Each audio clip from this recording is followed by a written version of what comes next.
जय श्री राम प्रेमी भक्तों, बहुत बहुत आपको आशीर्वाद और हृदय से प्रार्थना कि आप सदैव सुखी रहें।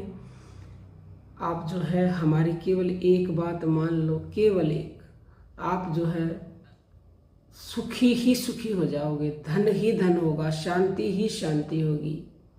लेकिन बात नहीं मानोगे तो चाह कर भी स्थायी सुख शांति नहीं मिल सकती, क्योंकि आज का इंसान भौतिक पदार्थों में सुख शांति की तलाश कर रहा है, परंतु उसे जीवन में शाश्वत सुख और शांति की प्राप्ति नहीं होती।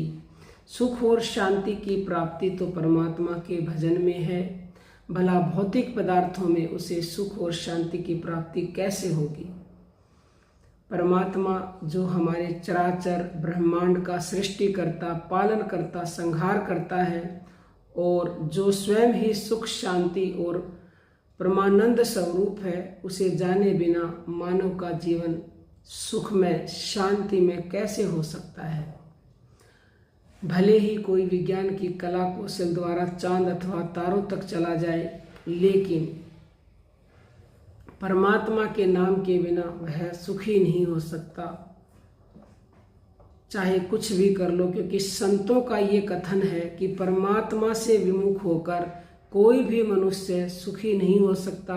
संत शिरोमणि तुलसीदास जी रामचरितमानस में कहते हैं, कमट पीठ जामही बरु बारा, बंधा सुत बरु काहुई मारा, फूल ही नभ बरु बहु विधि फूला, जीव न लह सुख हरि प्रतिकूला। अर्थात कछुए की पीठ पर भले ही बाल उगाए, बांस का पुत्र भले ही किसी को मार दे, चाहे आकाश में भले ही अनेकों प्रकार के फूल खिल जाएं, परंतु भगवान से विमुख होकर यह जीव कभी सुख को प्राप्त नहीं कर सकता।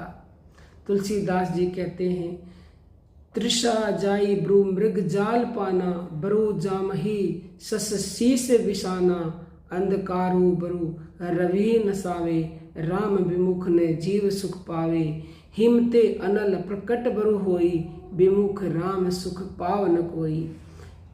अर्थात हे संसार के लोगों, मृग तृष्णा के जल को पीने से भला ही आपकी प्यास बुझ सकती है, खरगोश के सिर पर भले ही सिंग निकल सकते हैं, अंधकार भले ही सूर्य को नाश कर दे, बर्फ से भले ही अग्नि प्रकट हो जाए, परंतु भगवान से विमुख होकर कोई भी मनुष्य स्वप्न में भी सुख की प्राप्ति नहीं कर सकता। वास्तव में तो आज छोड़ ही दीजिए आप, आज मनुष्य संसार रूपी अथाह सागर में डूबता जा रहा है।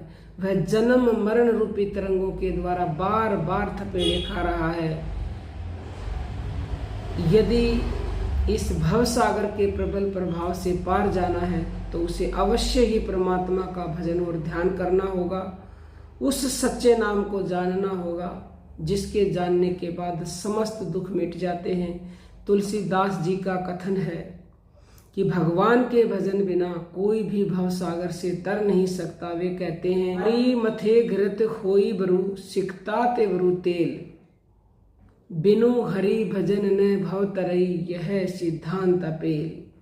जल के मथने से भले ही घी उत्पन्न हो जाए, बालू को पेरने से भले ही तेल निकल जाए, परंतु भगवान के भजन के बिना कोई संसार रूपी समुद्र से तर नहीं सकता। यह सिद्धांत अटल है, अटल है, अटल है।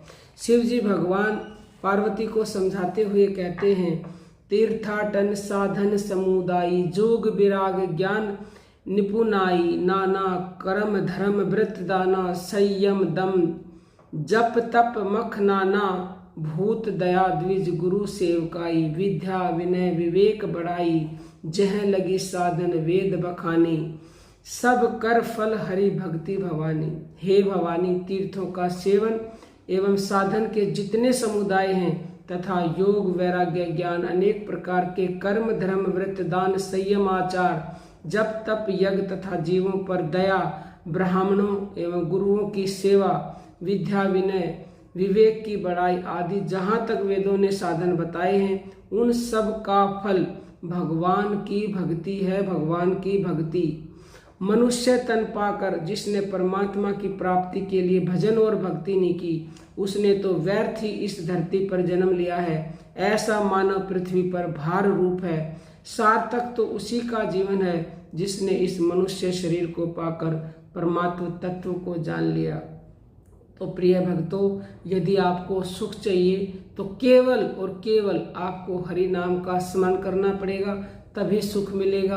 अन्यथा जो है दुख में ही आए थे और दुख में ही चले जाओगे, क्योंकि ये सिद्धांत अटल है, हरि के नाम बिना कोई भी सुख पा ही नहीं सकता। तो आप जो है जैसा भी जानते हैं निरंतर करते रहें तो आगे अपने आप ही बढ़ जाएंगे। बस हर श्वास में जो है राम रमा लो, श्वास श्वास में राम रमाओ, श्वास न काली जाए और कहना मानो महेश्वरी का, जो चाहोगे सो पाओगे। अब हम अपनी वाणी को विराम देते हैं। आपको जो है बहुत बहुत आशीर्वाद और आपका बहुत बहुत धन्यवाद कि आप हमसे जुड़े और आपने अंत तक हमें सुना। जय श्री राम, जय।